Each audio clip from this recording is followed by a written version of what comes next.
Well, hello, Lana. Sha cloid hem ar gnóthach ba? Muis tá anú ádarm agus cáisteach bláis leá má fear. Ich ní me go bí máire bheith rúmine. Nach is sé bíon san go chunú ar a gédaín? Sí. Ach tan bheanhach go donna tíine créitú. Ach nó, máire bocht. Máire céirt? Máire bocht? Máire bhácht. Ó, tuigim. Máire bhacht. Máire bhacht. Ach Martin bocht? Na, mu sé tá sé inis. A tú géir bailla íart?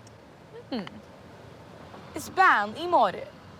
Agus is focail baininscneach éon taine máire agus well tá sin éasca. Ach cecha mé sam faoin na focail. Ar nó ní bhím se cuoinú ar inscne na bhoclags má caint. Cibí rud a hagan amach mo bhéal, tagant amach. Mu sé tá bhaidís bhí ólas at fao chósaí gramadaí na mar a cheapan tú héine. Agus mar dear tú héin, I begad a hagan amachchas de bhéal, sin a hagan amach. Mar sin, éist go córamach le na dagan amachchas de bhéal. Ach, bhéit me muí ni bheith am as cholathairtaí ar an smá. Tá an tuiscinnte caintúirí maithe Gaeilge ar inscne foghlaim. I ngáin is so péine. Fan go bheic tú. Cé acab seo tá ceart? An isce nó an tuisce? An tuisce. Chóironn sé tír bh ngotan sin. Agus an ceartad. Tá an focail isce firinscneach mar sin chuirtar tí rih an ngota. Ceann ar inis amait. An áhainn nó an táhainn. An áhainn? Bina maiall gur focail baininscneach é áhainn? Sin go tíirech é. Ceann ar inis amait. An áraige nó an fáraige.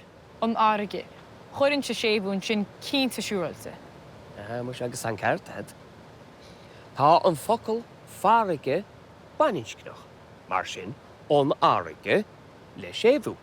Ach tá an focail fermóir firinscneach mar sin an fermóir gan sébhú. Agus in cheist dhearnach an tláinte nó an sláinte.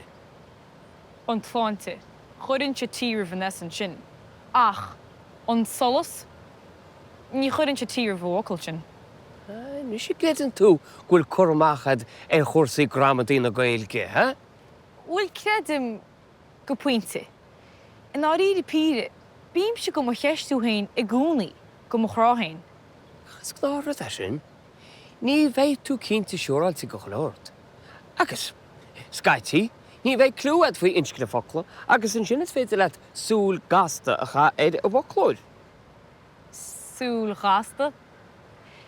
Is focail baininscneach é súl bíchasad agus mar sin caifar sébhú a chur ar an áitiacht. Mu sé legad sinní lena. Seo goid.